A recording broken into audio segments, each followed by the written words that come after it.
Ready. Yeah. Hi, everyone. Please share your name, pronouns, role, organization, and why you chose to be here today in the chat. We'll get started in 1 minute.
Hi, Denise.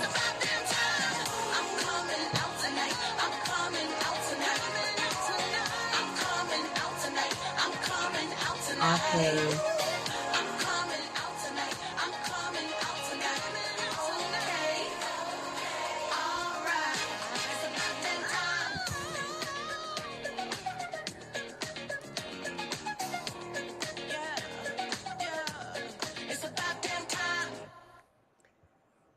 All right, welcome everyone. Please keep adding your intros into the chat. We want to make sure this is interactive, so please share your questions, comments, reactions in the chat throughout the session.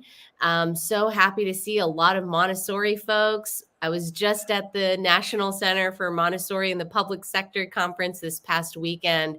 We delved into a lot of what we're going to be talking about with Savannah today. Questions like, how do we evaluate school quality? What are our beliefs about good schools? Are schools that support primarily Black and Brown students and or families with low income bad? And how do we use data to better understand systemic injustice? What do we do now? And that really makes me pause and ponder this bigger question of what is the true purpose of education? And I usually think about education in the spectrum of domestication on one side, where we are molding minds into conformity, and then liberation on the other end of the spectrum, where we ignite the flames of curiosity and critical thinking.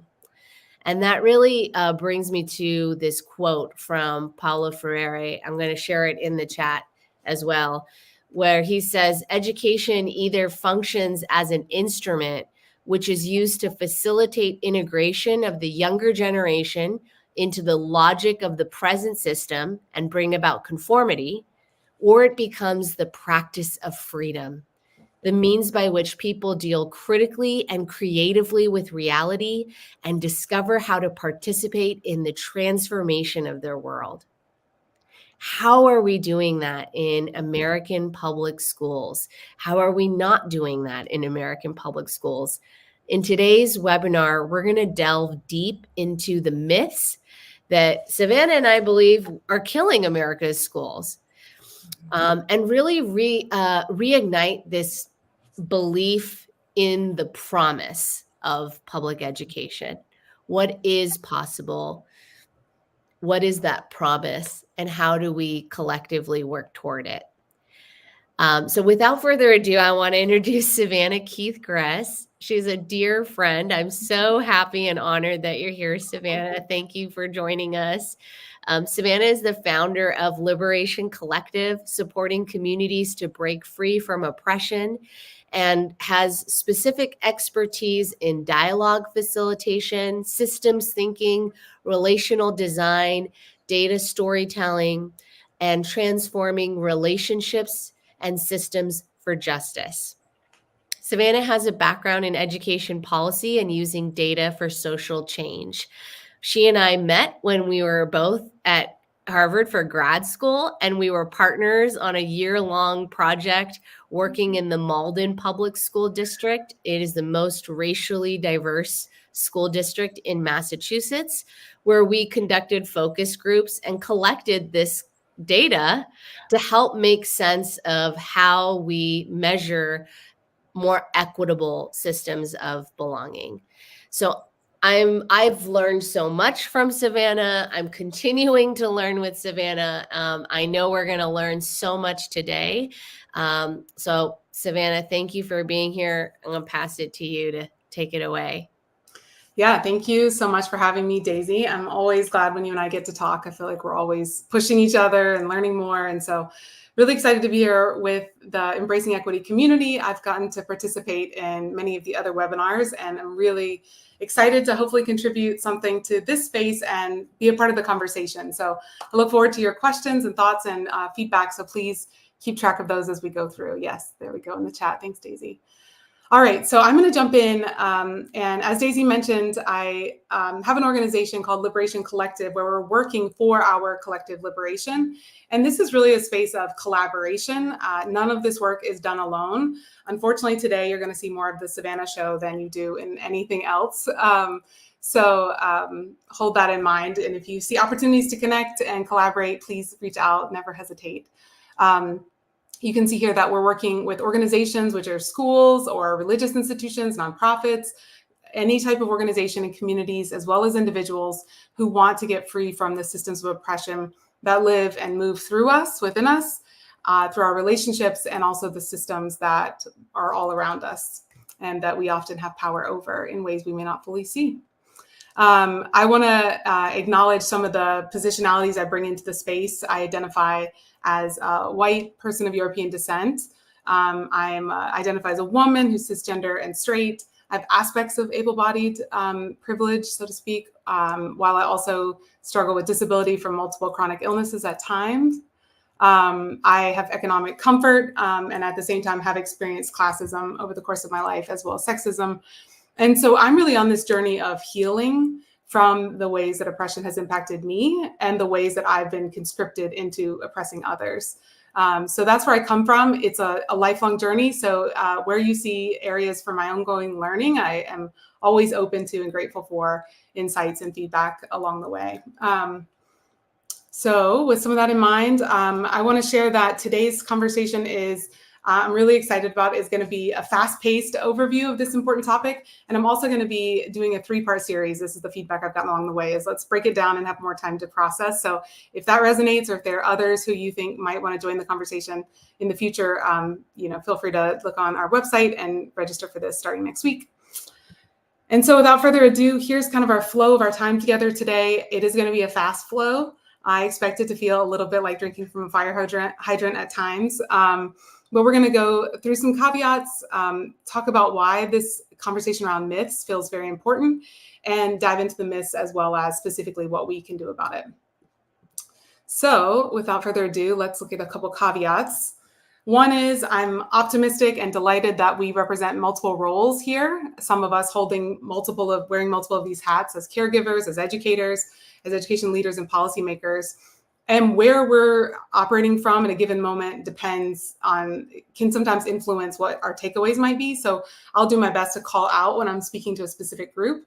And as I acknowledged earlier, our positionalities in a world that treats us differently based on the bodies we inhabit and the spaces we move through means that not all caregiver experiences or choices are going to be the same either. And so I'll do my best to call these out, but let's keep in mind our different roles as we move on.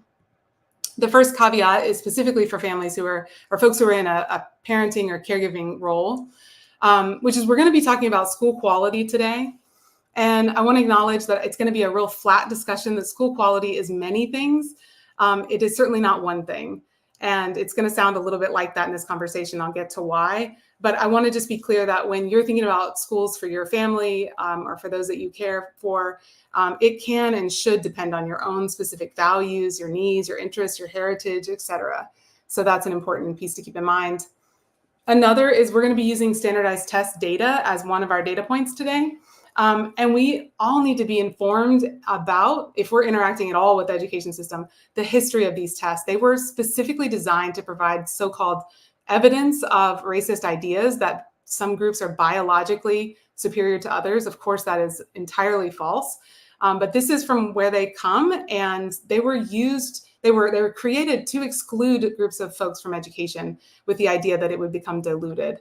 If you don't know this history, this is one resource you can check out. I cited it because it cites many others, including Dr. Ibram X. Kendi, and again, many others who've studied this topic intensely. And it's important that we actually understand it beyond just this slide. So if this is an invitation to learn more, please do so. And the last caveat is that numbers, even if they were perfect and unbiased and plentiful, could never capture the quality of schools. I have never had a conversation where someone said, I love my elementary school, that student-teacher ratio of 14 was just the best. Or I'm so glad my school quality growth score improved over the course of middle school. Absolutely not, right? I remember Miss Tudor and how she engaged me in my learning unlike ever before. So again, we're missing a lot, and I want us to always hold that in mind. We're not capturing the fullness of school quality here. So why then have this conversation with those rather significant caveats? Why then does this still feel important? There are broadly two reasons that I want to offer this conversation to us today. And that is, the first is that we're currently engaged in a really tragic lose-lose scenario where families are trying to choose schools and making choices based on inaccurate, misleading, or limited information. And this is causing families to simply not have access to the support they deserve, and also causing families to think that they've chosen a quality school for their children only to be disappointed and play out that disappointment on the whole public school system, when in fact, it was the information that was so misleading. And then secondly, these choices are not simply individual instances and little mistakes or benign missteps. They're driving systemic inequity for all of us. And I mean those who have a connection to the education system and those who live in this country broadly. So this is an important issue for caregivers as well as for systems to think about. And the second reason why it's important, and why even though this data is imperfect, it gives us a 60,000 foot view. And when we're able to zoom out at that level, we can see beyond our own personal experiences, our sisters' preferences, our neighbors' thoughts, and see what are the broad patterns. This is the value to me of this data, the broad patterns that we're seeing. And when we see predictable patterns across city after city, state after state across the US, we know that there is something behind those patterns that's driving them. And that is where we come to the power of myths. These are the systems of thinking and belief that are animating these patterns of behavior. And when we can see the myth, we're really getting to the roots of the issue. And there we can trace the role of that myth and how it's been codified in policies and practices, and then how all of it works together to have the unjust impacts that we see in our education system today. So my hope is that we're actually going to be able to expose more of the system by using the data that we have at our disposal. And exposing the system has a couple of different advantages. If you're thinking about this primarily as a caregiver trying to choose a school or navigate the system, I hope this helps you break out of this lose-lose dynamic and rethink what it might look like for you to choose a quality school for your child. If you're coming as an educator, I hope this will fortify your efforts to see and address the myths that are operating around you. They are operating in virtually all of our schools. And if you're a systems leader, I hope that we'll break out of this myth-driven status quo. We are stuck in engaging with this myth, whether we ourselves believe it or not. And I think there are opportunities for us to move beyond it when we see it more clearly. Last somewhat caveat, I'm going to be sharing this data today in the hopes of building our shared knowledge, and that hope that it gives us power to make change within ourselves, the conversations we're a part of, as much of this information is transmitted person to person, power to change in our cities and our schools and beyond. But it's really important that when we're pursuing justice and we're trying to change something, what we're trying to change, that we're also pursuing justice in how we're making change.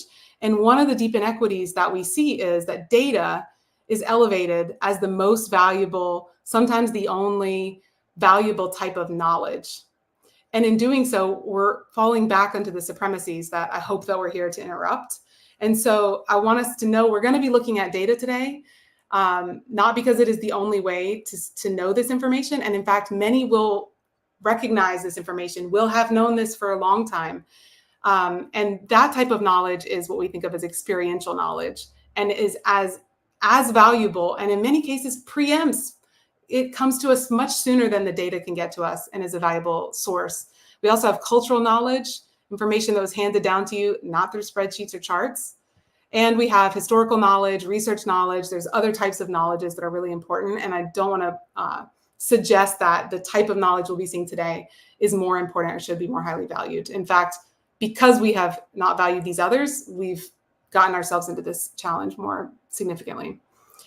And then I also want to call out, as I mentioned, Liberation Collective is a collaboration space, and I'm really delighted to get to collaborate with a colleague of mine, Jen Torres, and her organization, Simply Lead, where we actually have put this into a process that we support schools and organizations in going through. And we really spend a fair amount of time in this exposing of oppression, which is what we'll be doing today. And a lot of it's around listening. So that's a space where we can decolonize the ways of knowing and engage with folks who have been saying this is a driver of inequity in our building and may have gone unheard or undervalued, et cetera. So if this is something that you feel is important, in addition to the really incredible resources Embracing Equity provides, we are also always happy to talk and see if that support's meaningful. Okay, without further ado, let's jump into the myths themselves. And I want to note for everyone, we're going to be using a particular city as a case study. It is the city in which I currently live, in Charlotte, North Carolina. And I'm going to, as we go through, call out the ways in which there are similar national patterns, because I do think these patterns, these myths, are pervasive throughout our nation. And so our first myth is that Charlotte's public schools and public schools broadly aren't strong. This can sound different in different places. In some places, it sounds like these public schools are strong, often suburban schools. Daisy, does this resonate with a recent conversation we were talking about? These public schools are strong, but those public schools, not so good, right?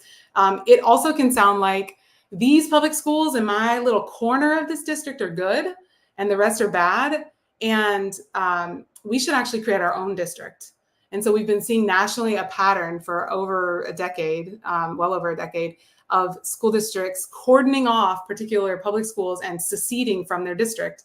And those districts that are newly created are chronically more affluent and whiter than the districts they're seceding from. And it often bears the language of local control, or public schools aren't good, but we have good public schools, et cetera. So this can sound like different things in different places. In Charlotte, it sounds like the public system as a whole is pretty poor.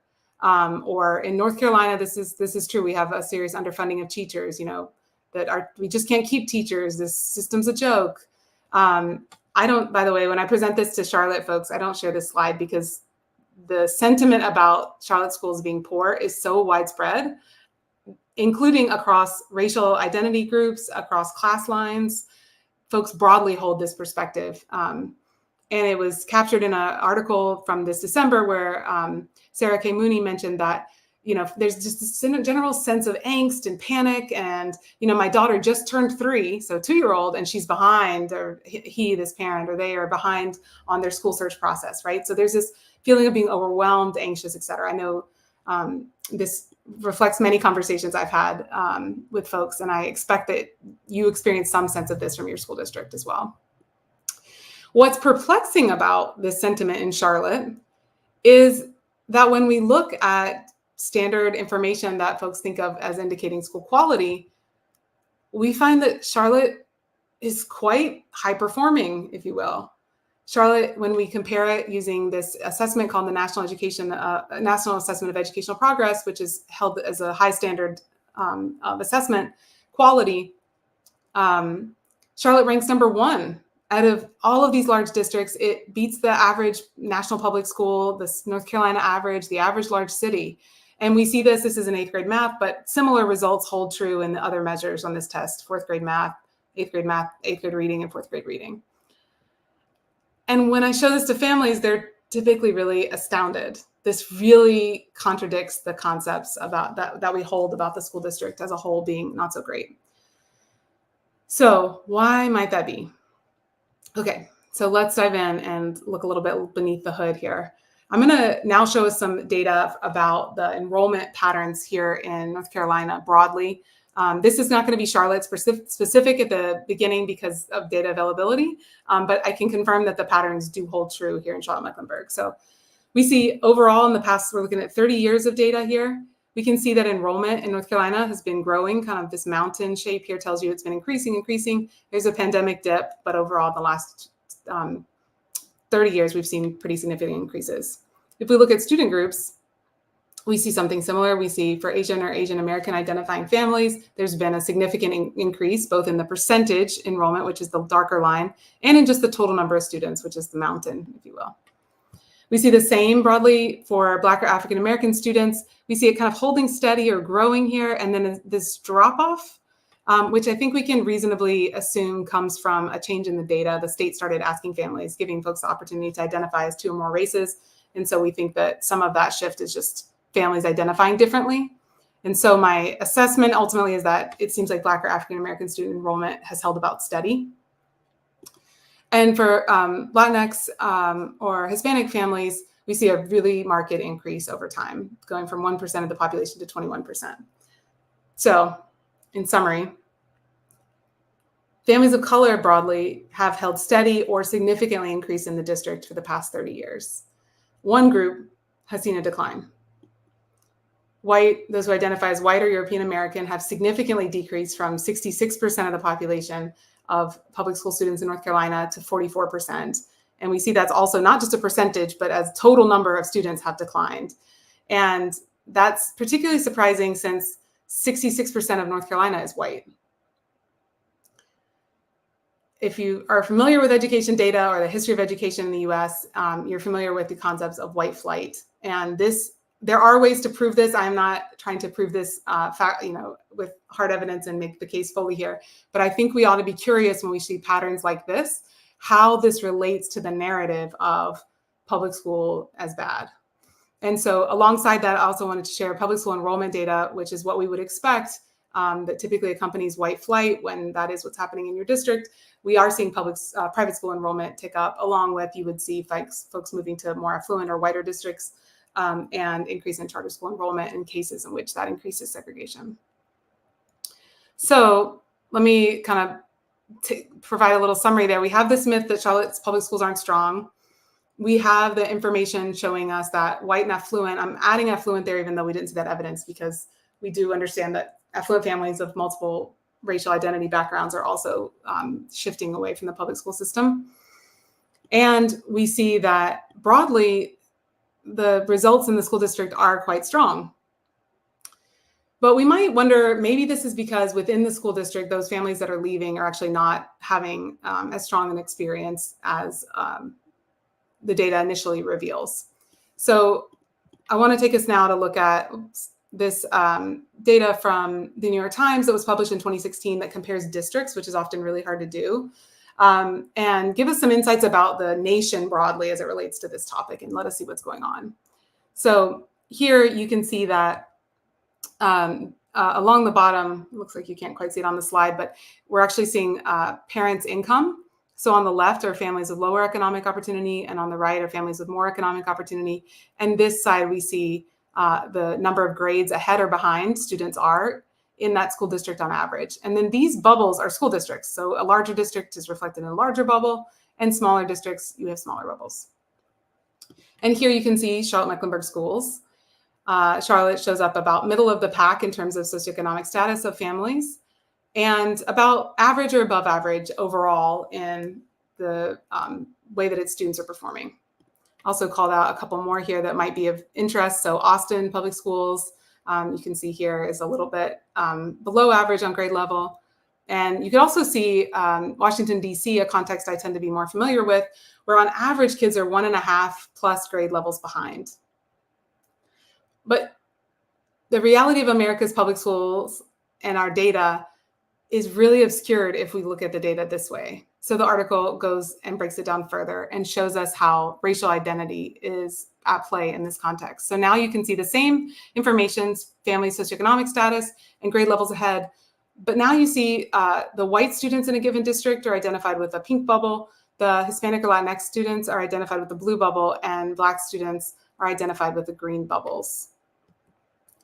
And now going back to District of Columbia for a moment, just to remind you where DC was, you would be really misled if this were the only data you see, because in fact, the differences in experiences in DC public schools are wildly different. So the white students are almost 3 full grade levels ahead. Latinx students are a grade level and a half behind. Let me say it differently, excuse me.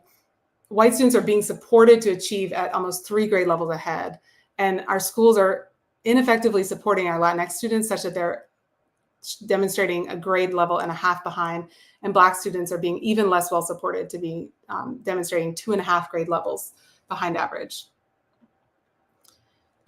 In another school district that also has some of the highest levels of inequity, Atlanta Public Schools, you again see that we're really not having the same experiences in our school districts.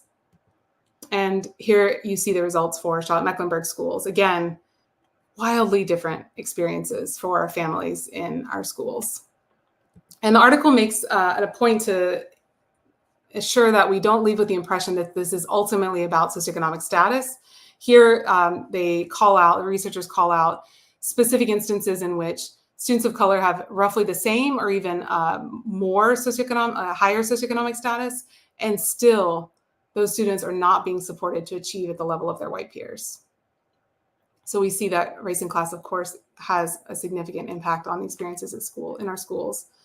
And so we see that we have the myth that schools aren't strong. We have what looks to be white and affluent flight, even while the district is strong overall.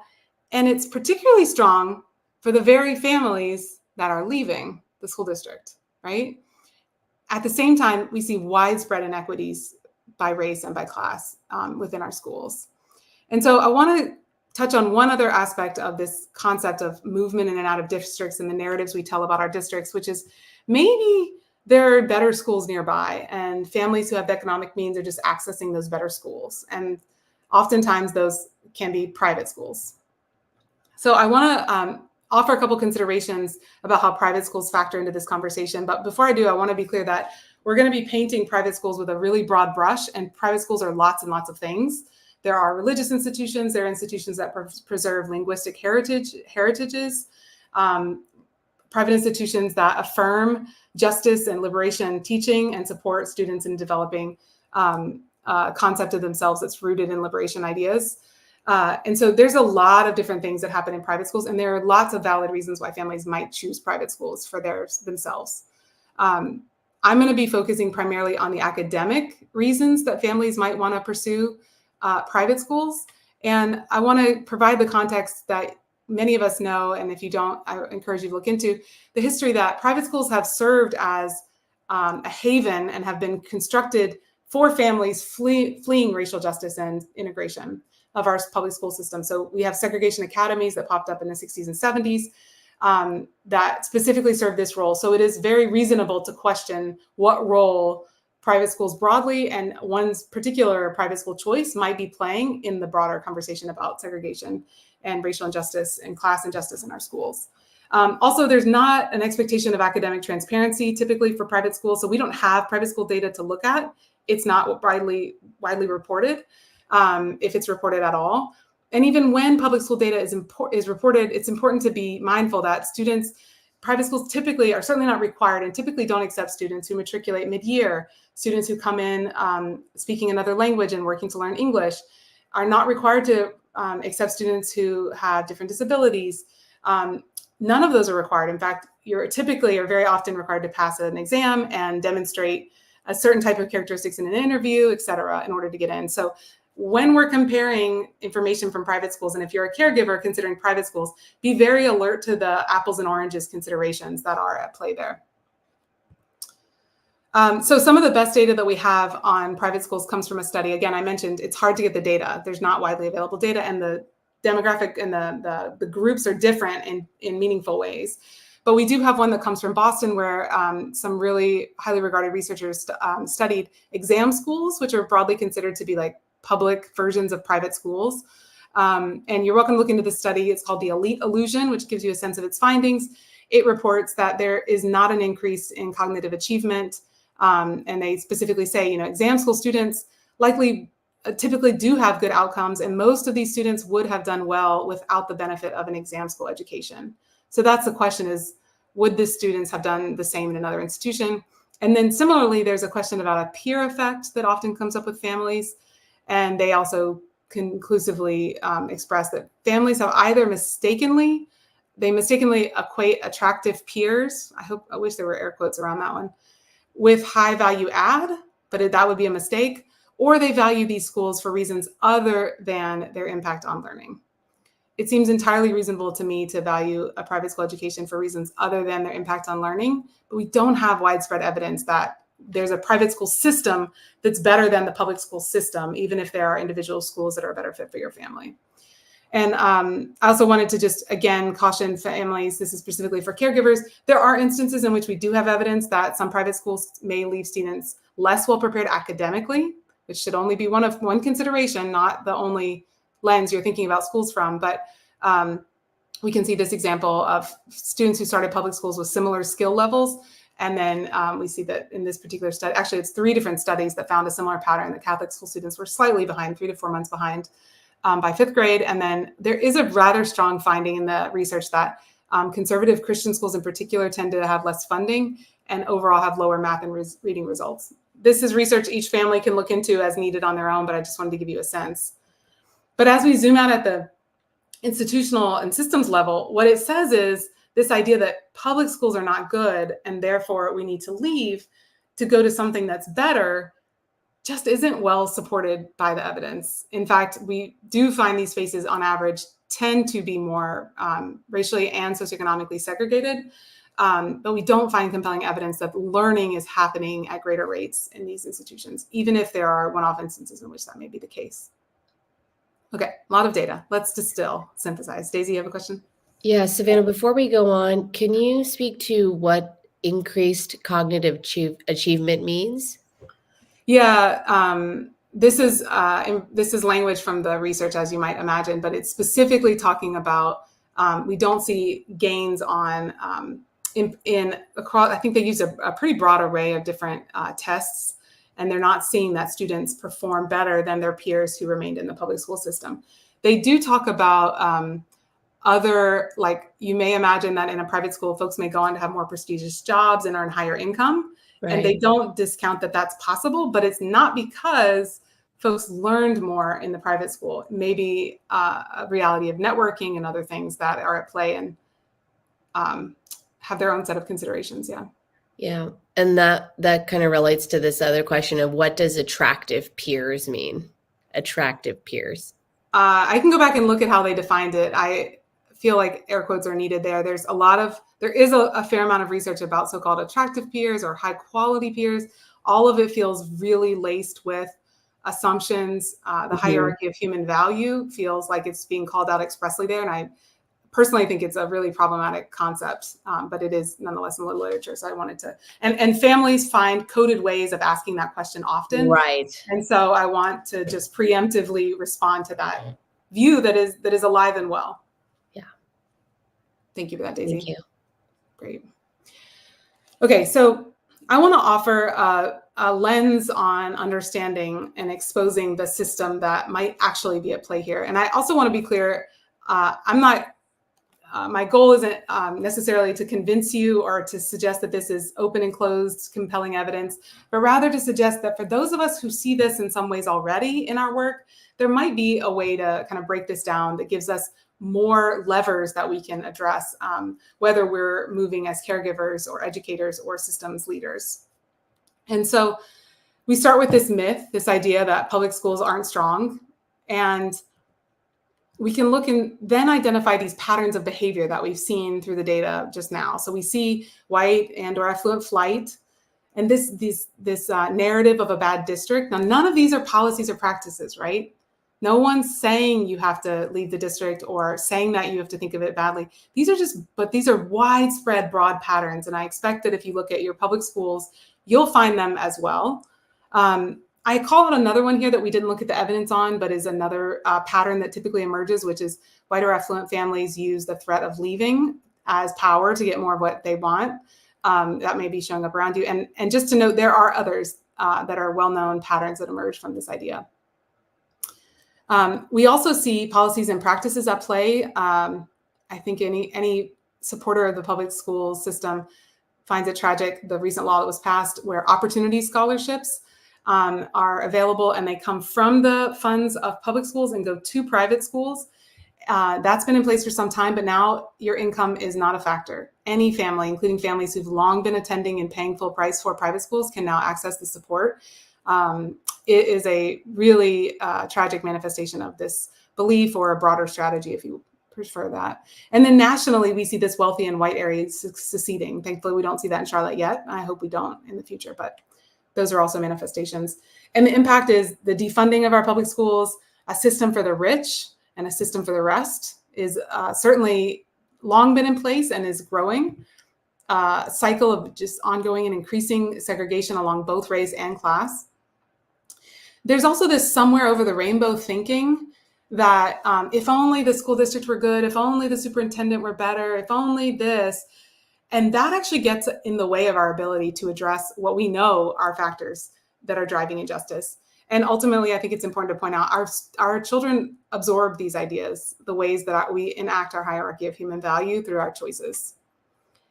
And so we've also seen the facts here as well. So we see that public schools overall are strong, and there's reason to believe they're at least as good or better than private schools broadly. Public schools are particularly strong, nearly 3 grade levels ahead for the very families who seem to be leaving the public system. So that really should cause us to raise our eyebrows.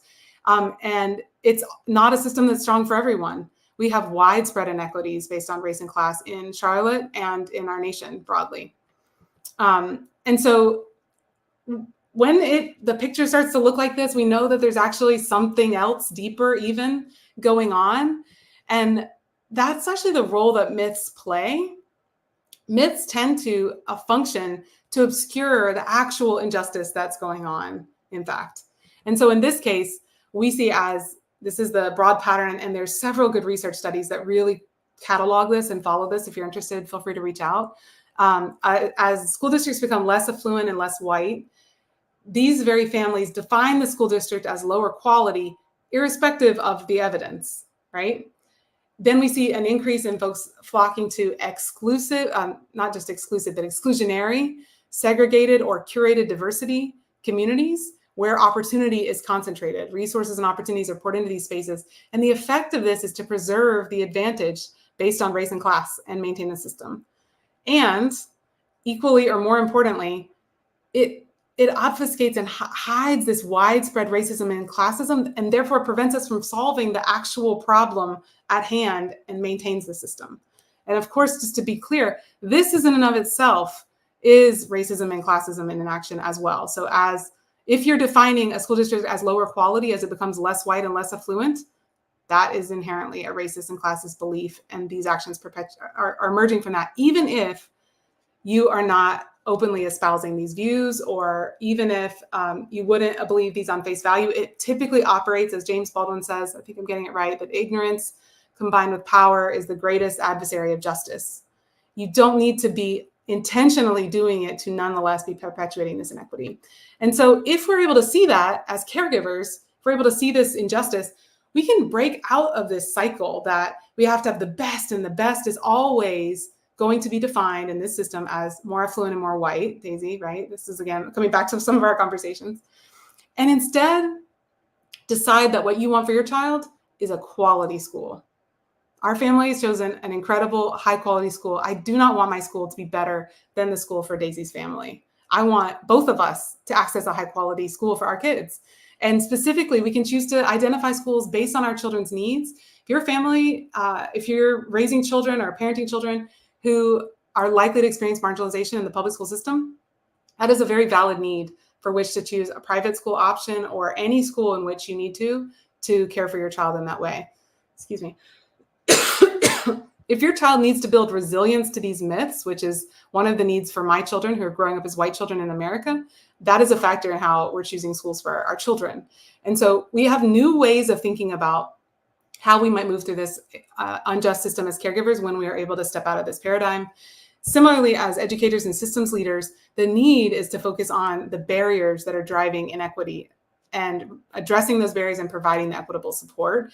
And this myth is just distracting us from that. It continues to tell us the problem we need to solve is a bad district, when the problem we need to solve is an unjust district.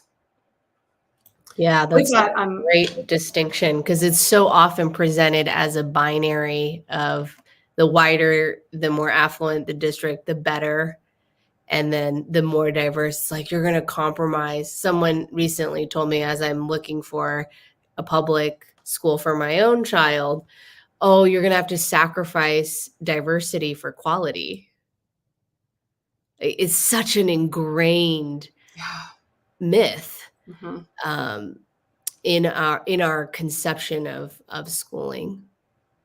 That's exactly right. It is so pervasive. And I find that it's so pervasive. And even when we're trying to, even in school board meetings and other spaces, we end up focusing on this question of quality for all students. And of course, we want quality for all students at all times.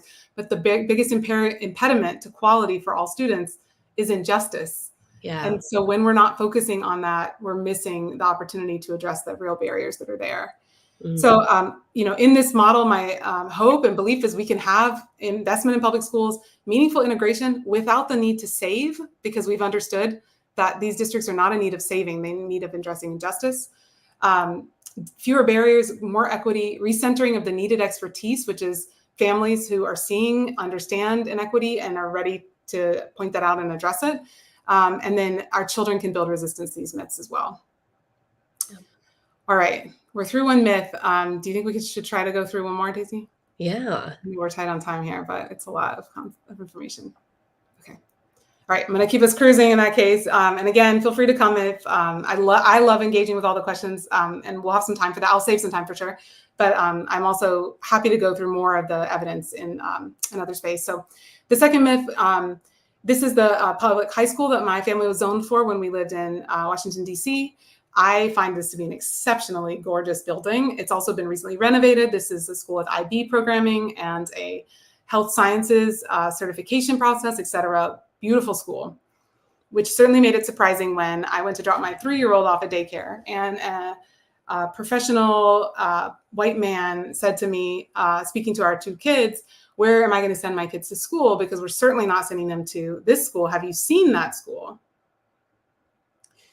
And of course, if we take him literally, we only see an exceptional school building here. But without speaking of any measures of school quality, without mentioning race or class or economics, he conveyed everything that was needed about this myth. And I did know what he meant. This is a school that predominantly serves Black and Brown students, and it is a Title I school.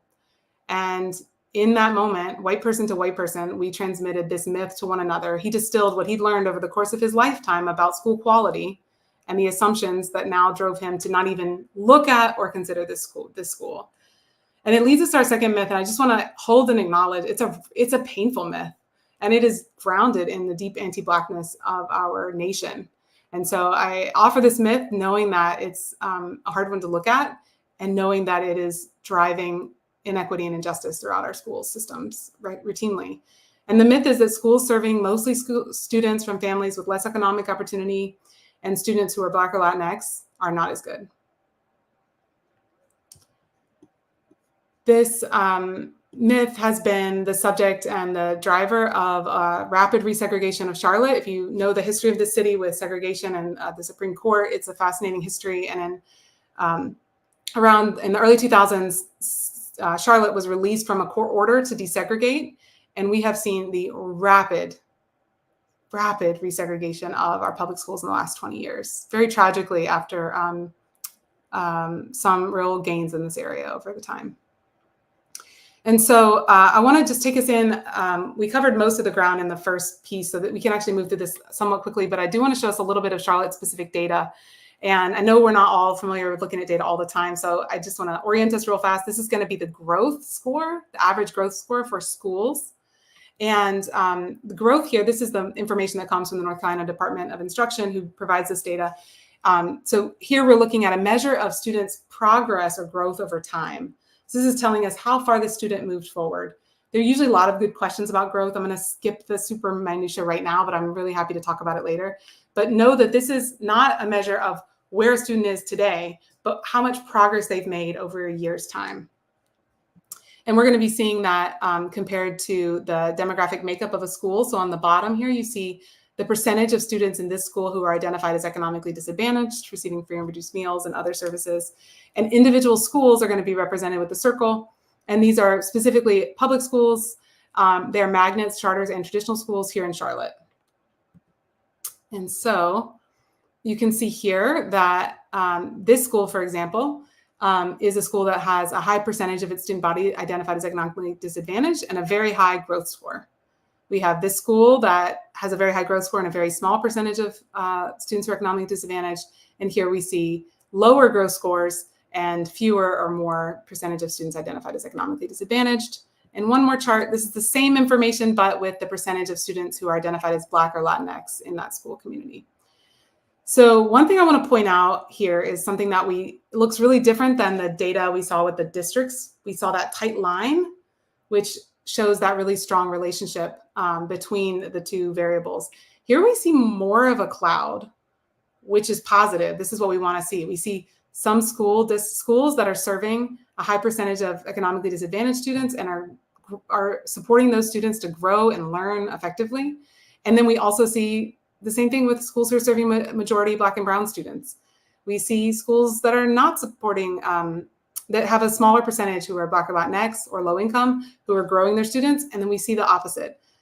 There's low growth happening in this school where there's a small percentage of low income students and a small percentage of Black and Latinx students, and low growth over here. So the broad pattern is the students a school community serves is not an accurate indicator of the extent to which learning is happening in that school community. I'm going to keep cruising past that. So our facts are that schools serving families from all backgrounds can and do support student learning. And the community serve is an inaccurate, and I would add widely used proxy for school quality that will lead you astray. I can talk more about the many ways it leads leads families astray. And the last one, I'm going to cruise this one too, Daisy, if that's okay, is one of the biggest myths, the most pernicious myths, is that the highest rated schools are the best at teaching students. Now, when I say rated in this case, this may mean gradeschools.org, this may mean US News and World Reports, niche, and it may mean your state rating system, as is the case here in North Carolina. So this is the data that we just looked at.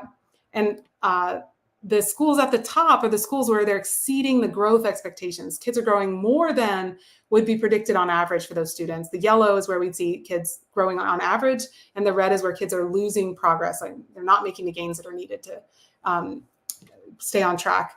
And so we'd expect that the A-rated schools, let's say, are at the very top of this chart, right? And we find that these are the A-rated schools. So we have an A-rated school over here that is not meeting its growth goals. All of these are not meeting their growth goals. And we have these schools that are exceeding their growth goals, and they're not meeting. And I want to be clear, this is not a Charlotte, North Carolina or a North Carolina problem. This is pervasive across measures of school quote unquote quality. And I'll skip to hopefully the punchline of it. Why is that the case? And why do we believe that Black and Brown schools are not as good? It's because many of our measures are based on achievement rather than growth. Achievement tells us what a child is able to demonstrate learning on these at times very problematic standardized tests. And when we use them to rate our schools, we find that these are the A schools. So these are high achievement, high average achievement, and low socioeconomic diversity schools, and high academic achievement and low numbers of Black and Brown students. These are our A schools. As a parent, when I ask my state and my school district, where is a good space for my child's learning to be supported, I'm getting the answer, here are your wealthy and white schools. And this is the rest of the rating system. So these are the A schools, the B schools, the C schools, the D schools, et cetera. And so we now have this case where we have a school like a Metrolina Regional Scholars Academy, have no interest in disparaging schools here. I just want to call out some specific examples. This is considered a high-performing school. You can see their achievement is quite high. This is one of the schools that has not met their growth goals. And we have a school over here that has wildly exceeded its growth goals and is being rated a D school, Renaissance West STEAM Academy, because our achievement measures are reflecting demographics rather than our students' actual experiences, our experiences of learning in our classrooms. I will That's point out sound. Go That's ahead, a big mic drop. Yeah. It shows you right there what the question really is. Yeah. Thank you, Savannah. Yeah. This is the codification of white supremacy. Mm-hmm. This is it. This is what it looks like in numbers. And we are being sold this as information about where we should send our kids to school. Yeah. Of course, what's actually being reflected in that achievement is unjust distribution of opportunities, resources, and barriers. And I will go through this more in the next presentation if you want to join for more conversation about this on a school level and also on an individual level. But I'll just go ahead and say here that the obscured system, if we apply the same lens, is that we're giving fewer resources, fewer opportunities, less equitable access to opportunities, and then more advantages in some places. And then we're stigmatizing those schools for having unjust access to what's needed to achieve at high levels. And ultimately, this is having the same effect of averting our focus on addressing the heart of the issue, which is the racism and classism, because instead, just like we said, bad district, and we distracted from unjust district, we say bad school instead of focusing on the unjust system at play. All right, I think that's all of it today. In a closing, our so what is, how can we expose the myths that are driving this unjust status quo, engage those who are willing to divest from the myth and change, disempower the myth based on our broader information and unwillingness to operate in that level, and then focus on addressing drivers of actual injustice in our schools. Thanks. Wow, thank you, Savannah. This could easily be a 3-part series. So I'm so glad you're offering that to continue the learning and to continuously go back in investigating who came up with the rubric for evaluation and what is it really based on. So that was a huge illuminating point for me. And I want to make sure we have some time to look at some questions. If folks have follow-up questions for Savannah, please drop it in the chat. There, I will put it up here on the screen so we can go through that together. We had one from Rosanna.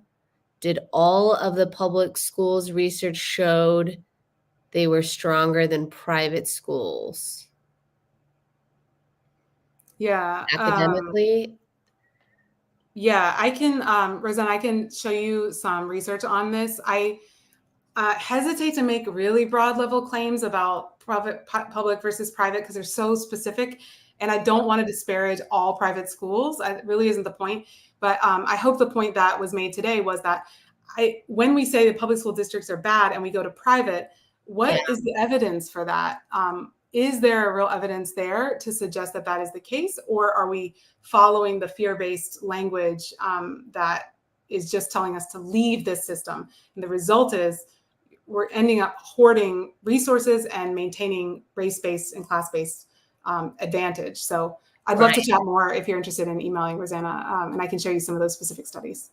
Yeah, hoarding and diverting resources, right? Like there's a bill in Texas right now to give up to $14,000 for vouchers for private schools. I mean, directly from public school funding. Yeah. And there is a case to be made that it increases choice. There's a lot of challenges with it in the sense that it often doesn't cover the full tuition and not all schools have to accept it. So you could imagine it increases equity of choice for families who don't have the income to access private schools and are not being well served by the public school. But when it doesn't have an income, income threshold, it's very hard to understand how a family with two physicians who have long had their kids enrolled in private school would now be receiving a public boost for that investment. So, yeah. Exactly. And Daisy, I see one. Oh, you got it. Go ahead. Yeah, thank you. Perfect. Millie's question. What's the most important important messages to share with pre-service teachers who will be teaching in Clark County specifically? So if you're teaching in a public school, one thing is you can use your insights that you have from navigating the education system to advocate for more just information about our schools. There are differences in school quality, and families are not getting that information. So you can advocate for that and go to the school district, as we'll be doing here in Charlotte in due time, to say, this is not meaningful information. You're telling me this, I want more. So that's one. And the other is, Millie, these myths are also operating through very well-intentioned educators in our schools and in our schools broadly. And so some of the work that Jen and I do with public schools is to take myths and see how those myths show up and impact student expectations, or our expectations of students, our discipline systems, our definitions, and our look-fors in giftedness.